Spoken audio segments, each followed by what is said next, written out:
Sean bienvenidos a su programa Café con Sabor a Biblia. Nos da mucho gusto recibirles en este espacio donde vamos día a día, lección tras lección, abordando temas de la Sagrada Escritura. Hoy nos corresponde entrar a la letra M, mujeres en los evangelios. El tema de la mujer en la Sagrada Escritura es un tema muy controversial, porque no podemos interpretar el rol de las mujeres del Antiguo Testamento con las mujeres del Nuevo Testamento. Hay una gran diferencia. La mujer en la Biblia siempre juega un papel muy importante. Sin embargo, muchas de las mujeres en el Antiguo Testamento aparecen relacionadas con algún pecado, con alguna falta, con alguna deficiencia.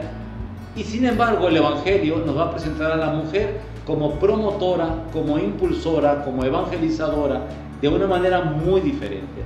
Por eso te invitamos a que el día de hoy centremos nuestra atención en el tema de mujeres en los evangelios. Para poder entender la mentalidad que tiene Jesús, tenemos que darnos cuenta cómo eran tratadas las mujeres en tiempos de Jesús.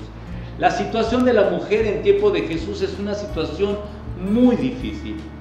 Y esto es porque comúnmente las comunidades hebreas tenían una visión reduccionista de la mujer. ¿Qué consiste una visión reduccionista? La mujer era continuamente marginada, no tenía voz, no tenía voto, no podía elegir, no podía decidir con quién casarse, no podía ella valerse por sí misma. Es vista de una manera reduccionista, casi cosificada, vista como un objeto, propiedad del padre o propiedad del marido. La comunidad decidía por ella, desde cómo vestir, cómo comer, en qué lugares estar. No había lugares para ella junto con los hombres, ni en el templo, ni en la sinagoga, pero había lugares que eran en común. Es muy importante descubrir el acompañamiento que se da en Jesús con la mujer. Jesús, por el contrario, supera, brinca la línea fronteriza de la visión de la mujer de manera reduccionista. Y Jesús mira a la mujer con otra dimensión. Vamos a verlo en este tema, los distintos modos de ver Jesús a la mujer y cómo Él convierte a la mujer en promotora de la buena nueva del reino de Dios. Esto nos llama mucho la atención, porque en la sociedad del tiempo de Jesús, la mujer está muy limitada. Poco se sabe de la mujer en la Biblia y muy pocas veces aparecen mujeres. Conocemos a Moisés, conocemos a las 12 tribus de Israel, a David, a Saúl, a los profetas, pero casi no conocemos mujeres en el Antiguo Testamento. ¿Qué pasaba con la mujer? No podía salir de casa sin el permiso del padre o sin el permiso del esposo. No podía hablar con ningún hombre en la calle, solamente podía hablar con los parientes en sus casas. Debía llevar la cabeza cubierta. Todavía hasta el tiempo de hoy las mujeres judías ortodoxas o ultraortodoxas se cortan el cabello porque dicen que el cabello puede generar una tentación para el hombre. Se cubren la cabeza con algún turbante o se ponen alguna peluca. Hasta el día de hoy. Es interesante ver la mentalidad judía. La mujer no puede casarse por amor. Hay un contrato que se llama desposorio, donde la familia del hombre y la familia de la mujer llegan a un contrato para que se conozcan y se casen. La finalidad del matrimonio en la Biblia no es el amor, es la procreación, poder tener hijos para Dios. De manera que no es necesariamente una relación amorosa la que va a haber entre un hombre y una mujer en la Sagrada Escritura. Por eso vamos a encontrar que las mujeres no tienen un lugar junto con los hombres en el templo. Ellas tienen un lugar aparte, el lugar de las mujeres. Antiguamente los griegos le llamaban el gineikonitis, el lugar de la mujer, y el androikonitis, el lugar de los hombres. Había también hombres que limitaban demasiado a la mujer porque imponían sus derechos como hombre. La mujer no tenía derechos. Bastaba que no supiera cocinar para que el hombre levantara un acta de divorcio y decir esta mujer no funciona porque no sabe cocinar. La mujer quedaba sometida a la poligamia, puesto que la poligamia es una imposición del hombre sobre la mujer, de manera que era cuestión de poder y de solvencia económica. Vamos a ver cómo era el ámbito patriarcal. Recordamos que la Biblia tiene una visión patriarcal. Entonces el padre es la persona principal de un hogar. Él es el que manda a las hijas y a la esposa. Les encomienda condiciones propicias de la familia. Su primera tarea es atender las labores domésticas. La mujer no debe estudiar, la mujer solamente debe tener hijos, alimentar a los hijos, la higiene de los hijos, y su vida está enfocada al esposo y a los hijos. La relación con el esposo es casi de esclava. El hombre resulta ser el dueño de la mujer y se considera la mujer como una propiedad del hombre. Eso lo vemos en el libro del Éxodo capítulo 20, versículo 17, donde se habla de la mujer como propiedad del marido. La esposa estéril es despreciada y normalmente es cambiada por una mujer que sea estéril. Por eso en la Sagrada Escritura vamos a ver muchas mujeres que son estériles. Vamos a encontrar a la madre de Sansón, vamos a encontrar a la madre de Samuel, vamos a encontrar a Isabel en el Nuevo Testamento, la madre de Juan el Bautista, mujeres estériles que eran menospreciadas por otras mujeres o por la comunidad. La mujer que es menor de edad en su niñez está sometida a la condición del padre, y en su niñez también es dada en matrimonio a un esposo que no necesariamente va a tener la misma edad que ella. Muchas mujeres se casan siendo niñas con ancianos o con esposos que son adultos. Hasta el día de hoy en el país de Jordania se acostumbra mucho el matrimonio de niñas con hombres adultos en sus segundas o terceras nupcias. Y entonces pasa de ser propiedad del padre a ser propiedad del marido. La mujer no puede decidir con quién casarse, es el esposo y es el padre de la mujer quienes llegan a un acuerdo de contrato nupcial. Los votos matrimoniales no lo hace la mujer por libre voluntad, es sometida a la voluntad de quienes llegaron al acuerdo jurídico y legal del matrimonio. Por otra parte, la mujer está sometida al divorcio y puede también estar sometida al repudio. Si la mujer no cumple con lo mandado en el libro de Levítico, de ritos de purificación, de ritos de entrar y salir a la casa, de formas de manera de vestirse, la mujer queda repudiada de la comunidad. La poligamia también era permitida para una manera de promover al hombre en sus derechos y de someter a la mujer.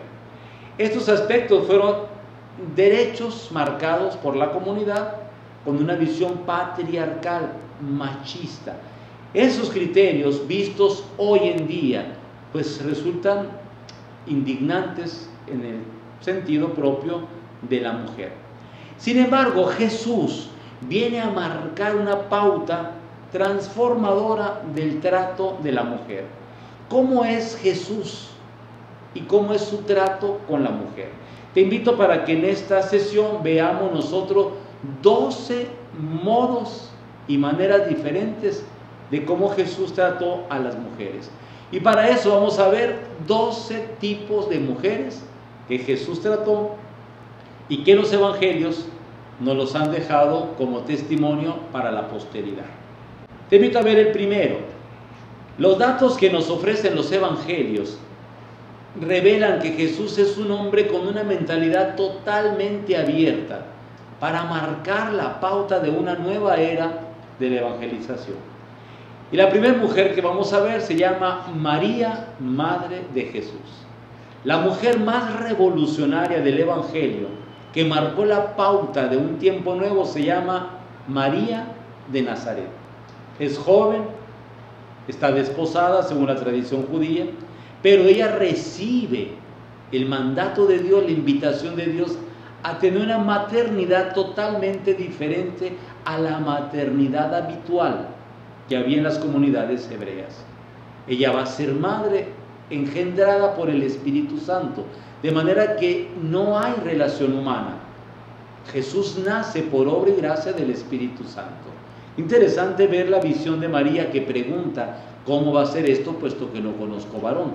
Y María se abre a la voluntad y a la gracia de Dios en todo momento. Interesante ver a aquella muchacha joven, pero con un temple espiritual, decidida a marcar la historia de la humanidad. Recordemos que de ese fiat de María, de ese sí que dio María al ángel de Dios, ahí empieza una nueva era. Ahí empieza el tiempo antes de Cristo, después de Cristo. Aquella mujer llena de Dios tuvo la valentía de arrojarnos a una nueva era. La era que hasta el tiempo actual se marca en el año 2020, marcando los años de Jesucristo. El siguiente momento lo vamos a encontrar nosotros en la Samaritana. El Evangelio de San Juan nos va a presentar en el capítulo 4, versículo 27, el encuentro que Jesús tiene con la samaritana. La samaritana, para empezar, es una mujer de otra cultura, no es una judía, es una mujer de Samaria, la otra región. Y Jesús entra en diálogo. Recuerden que en el tiempo de Jesús, los judíos no podían tener diálogo con las mujeres en la calle. Segundo, un judío no podía hablar con una mujer pagana, puesto que quedaba impuro. El judío quedaba impuro y tenía que hacer todos los ritos de purificación si en dado caso había platicado con una mujer impura, una mujer pagana. Jesús no duda en entrar en diálogo con aquella mujer samaritana. El Evangelio de San Juan, en el capítulo 4, nos dice: era de mediodía, la mujer había ido por agua al pozo y Jesús le dice: dame de beber. Y la misma mujer dice: ¿cómo es posible que tú, siendo judío, converses conmigo, que soy una samaritana? Juan, el evangelista, abre un paréntesis y luego explica: hay que saber que los judíos no dialogan con las samaritanas. Lo deja muy claro para poder darnos a entender de que lo que Jesús está haciendo es un acto totalmente renovado a la cultura de su tiempo y a la visión que se tiene de la mujer. Cuando la mujer le dice que cómo le pide de beber, Jesús le dice: si supieras quién es el que te pide de beber, tú misma me pedirías un agua que brota de aquí hasta la eternidad, de la cual no tendrías necesidad de venir al pozo ni de volver a tomar de esta agua.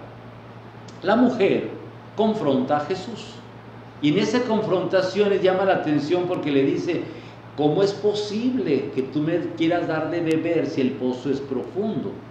Y este pozo además es de nuestros antepasados, de Jacob y su descendencia.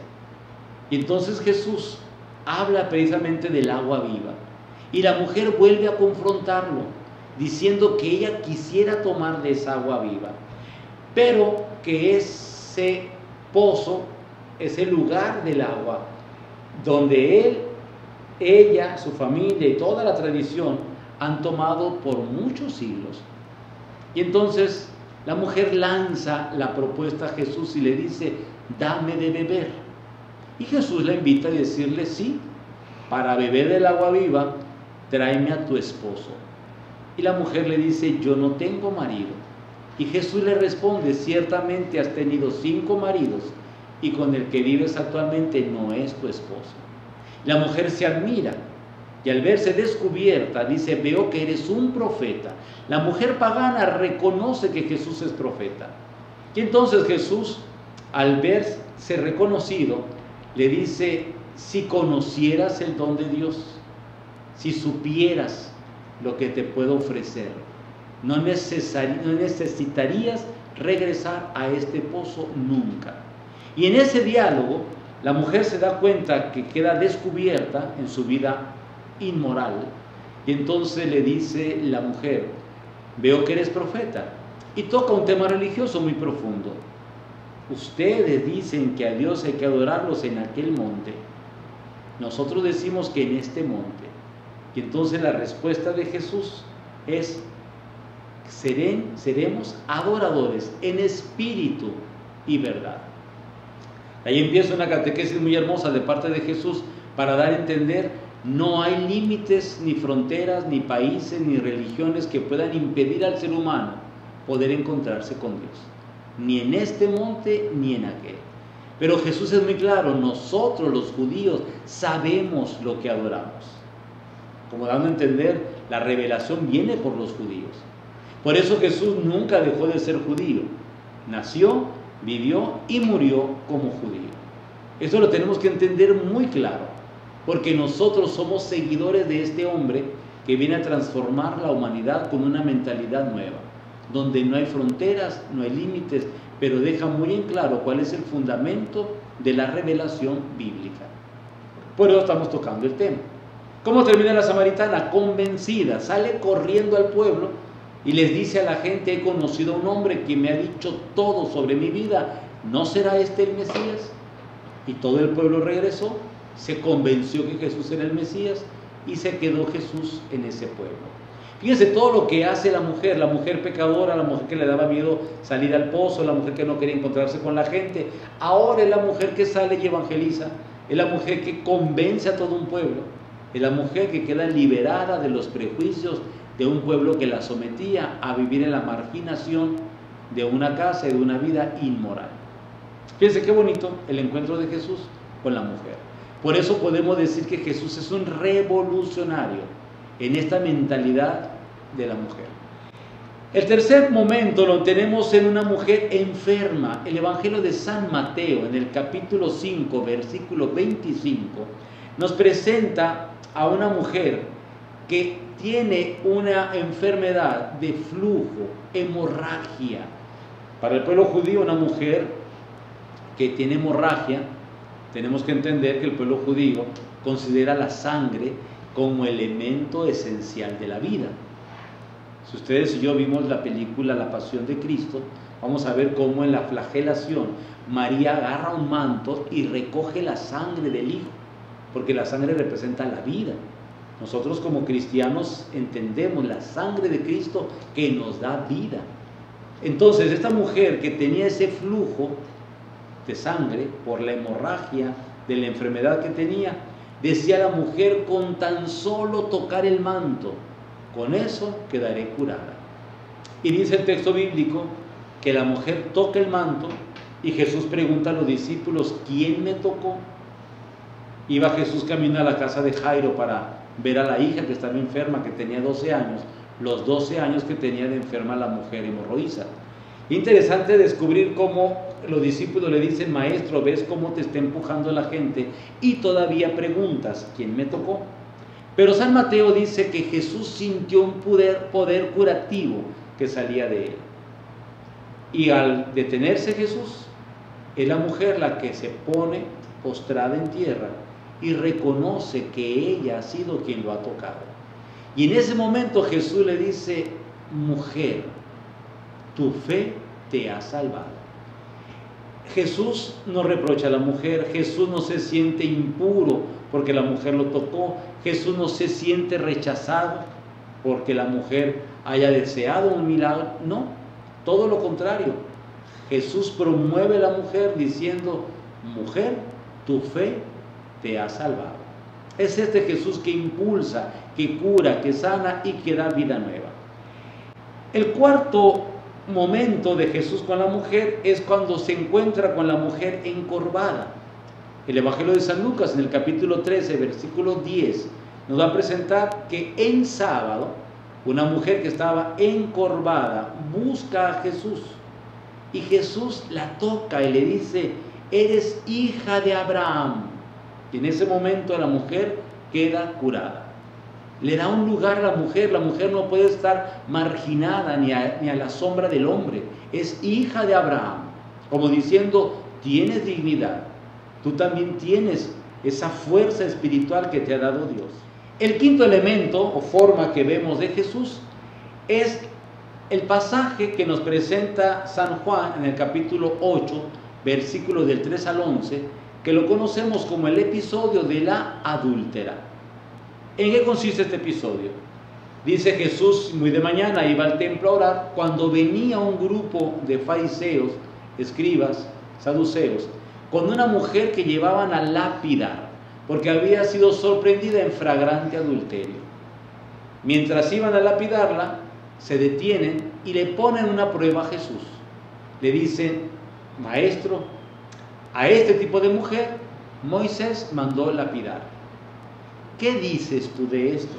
Fíjense qué interesante. Si Jesús decía: lapídenla, mátenla a pedradas, que eso consiste en la lapidación, iba a ser cómplice de una muerte injusta.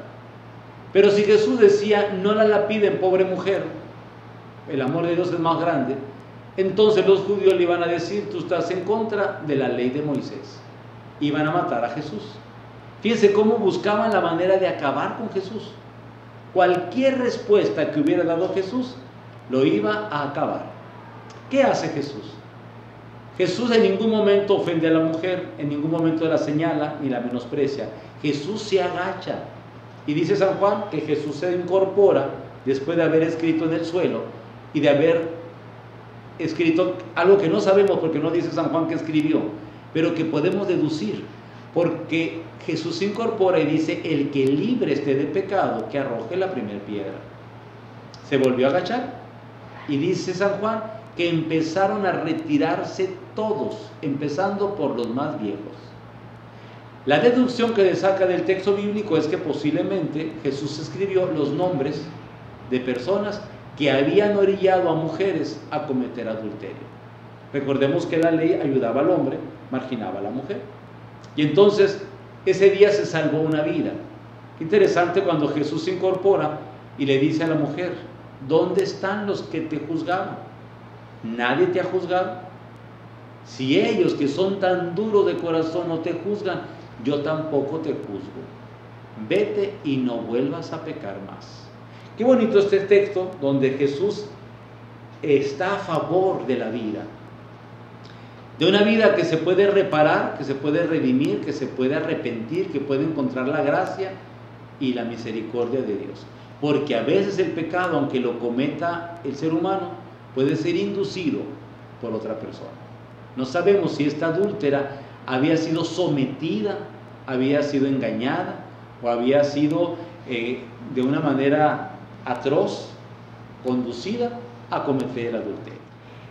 El sexto elemento que encontramos en la Biblia es en el Evangelio de San Lucas, capítulo 7, versículo 36, que es el caso de la mujer pecadora. ¿Cuál es la mujer pecadora? El episodio nos narra que Jesús está comiendo, cuando de repente llega a la casa donde está Jesús una mujer pública y lo viene a ungir con perfume. Y es un gran escándalo con los fariseos porque decían: si este hombre fuera profeta, bien sabría qué clase de mujer lo está tocando, supiera que es una pecadora. Y Jesús se deja ungir y deja que las lágrimas de aquella mujer laven los pies y sus cabellos los sequen. Y Jesús les habla a los hombres duros de corazón y le dice: cuando llegué a tu casa, tú no me diste agua para lavarme las manos, y esta mujer no ha dejado de lavarme los pies. Como dándole importancia al papel que tiene la mujer, al arrepentimiento. Y dice Jesús: porque no son los sanos los que necesitan del médico, son los enfermos. Y aquí viene una frase muy hermosa de Jesús que dice: el Hijo del Hombre ha venido a sanar y a curar todo lo que estaba perdido. Qué bonito ejemplo cuando Jesús le da el lugar a la mujer, aún sabiendo que es una mujer pecadora. Séptimo momento es cuando Jesús toca a la suegra de Pedro. Lo vamos a encontrar en el Evangelio de San Marcos. San Marcos tiene muchos relatos de milagros. Uno de los primeros milagros es este, Marcos capítulo 1, versículo 29 al 32. Estaba Jesús en la sinagoga enseñando al pueblo cuando Pedro le dice que en su casa su suegra está muy grave. Jesús va, toca a la suegra de Pedro, la mujer se levanta, se incorpora y se dedica a servirles y atenderles. Dice el texto bíblico que la fama llegó a todo el pueblo, que por las tardes traían a los enfermos y se llenó tanto la casa que no había lugar para ninguno. Y Jesús curó a todos los enfermos. Este punto es muy importante cuando Jesús toca a la mujer. La mujer se convierte en testimonio de la obra de Dios. Y es ella la que lleva y proclama la buena nueva, como lo hizo la suegra de Pedro con su testimonio. Octavo elemento de las mujeres, la unción de la mujer en Betania. El Evangelio de San Marcos, en el capítulo 14, del 3 al 9, nos va a presentar una cena que tiene Jesús en casa de la familia de Betania. Y ahí la hermana de Lázaro unge a Jesús con un perfume de nardos muy caro.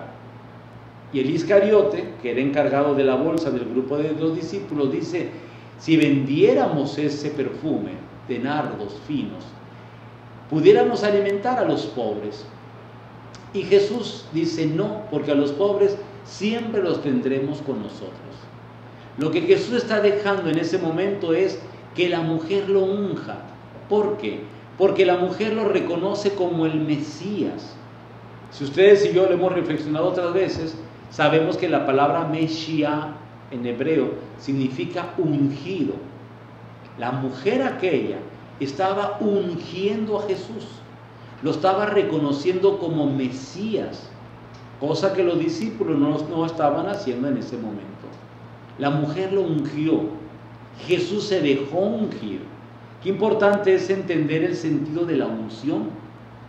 Días después Jesús subiría a Jerusalén y le darían muerte y quedaría sepultado.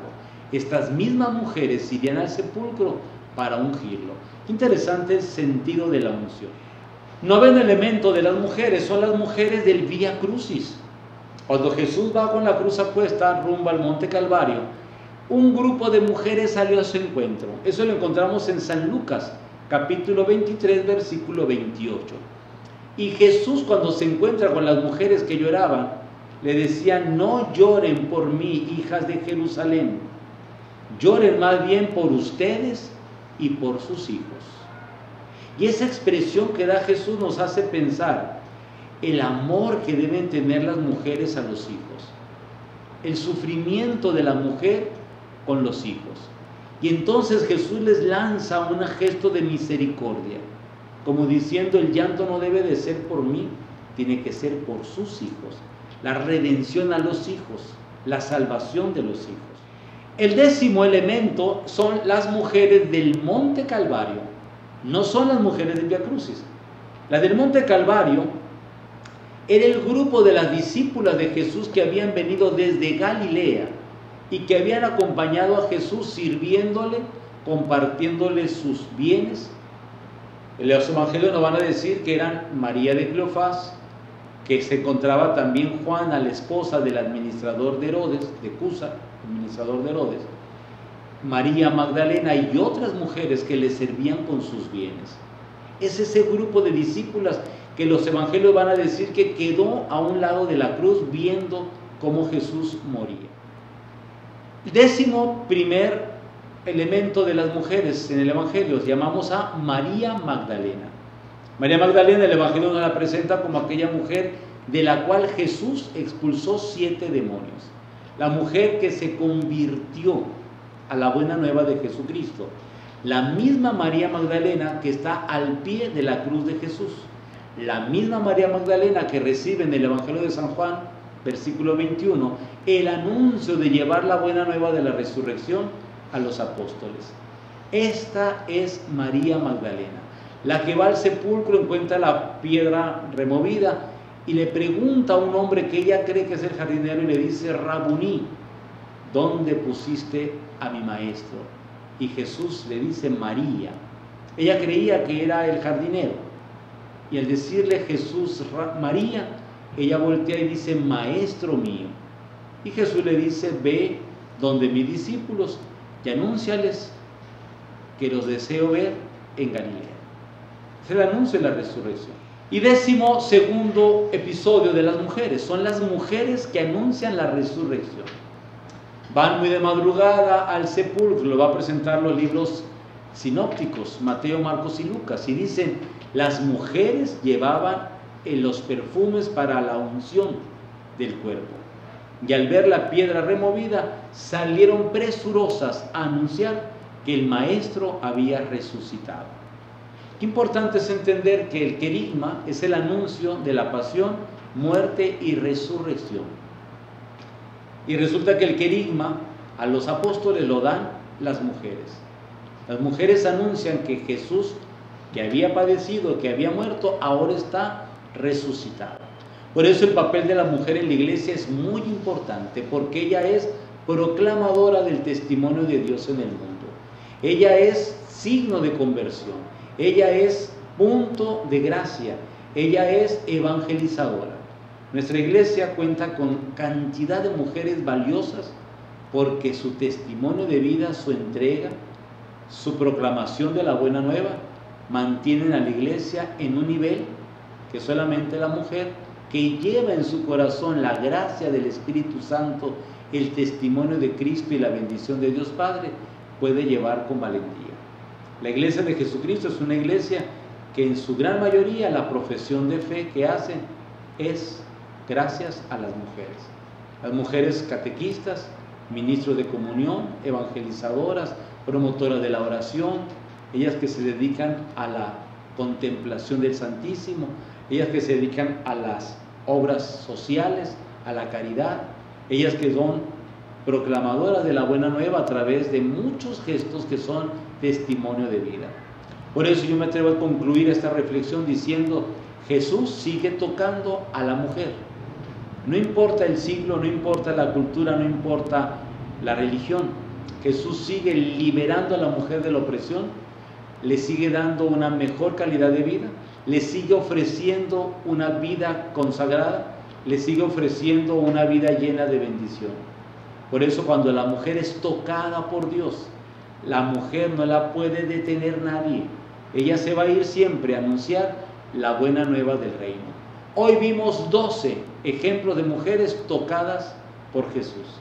Deseamos que en tu familia Jesús llegue y toque la vida de todos, que toque la vida de las mujeres, porque ellas son pilar de las familias y de la sociedad.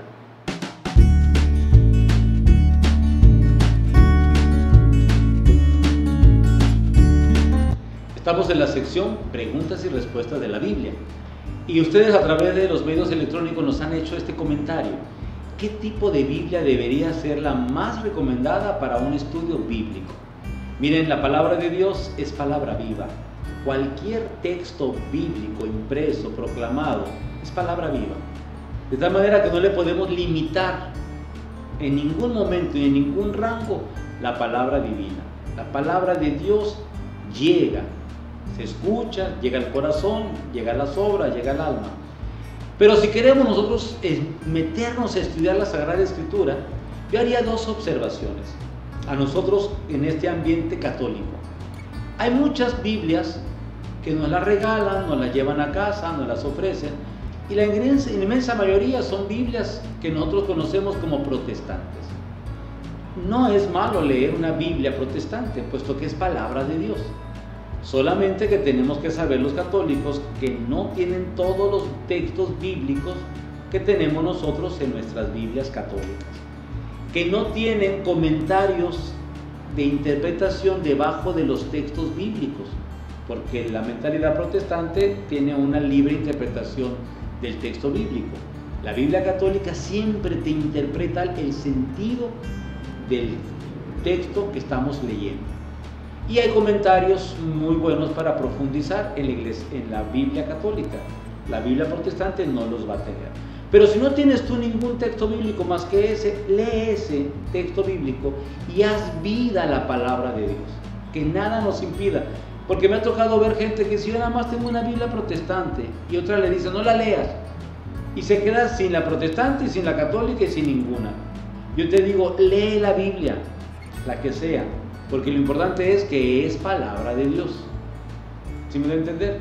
No estoy diciendo que haya una libre interpretación, no. Léelo y Dios te va a ir conduciendo al enamoramiento de la palabra suya. Pero si eres católico y tienes la posibilidad de tener una Biblia accesible, yo te digo, si es la primera vez que lees Biblia, te recomiendo que busques la Biblia latinoamericana. La Biblia latinoamericana es una Biblia que tiene un lenguaje, como la palabra lo dice, para el pueblo latinoamericano. Hay una traducción con palabras que podemos entender. Es muy accesible, muy fácil, es muy completa, tiene todos los libros que debe tener la Biblia, trae comentarios a pie de página para que podamos interpretar los textos bíblicos y que no haya confusión. Es muy sencilla. Yo te recomendaría la Biblia latinoamericana si por primera vez te vas a dedicar a tener un primer contacto con la palabra de Dios. Pero si quieres profundizar con los textos originales y la traducción más apegada al texto original, que fue en hebreo o en griego, yo te recomendaría la Biblia de Jerusalén. La Biblia de Jerusalén, para nosotros, ya sea en inglés o ya sea en español o en otros idiomas, es la Biblia que en su redacción los términos son los más semejantes a los textos originales.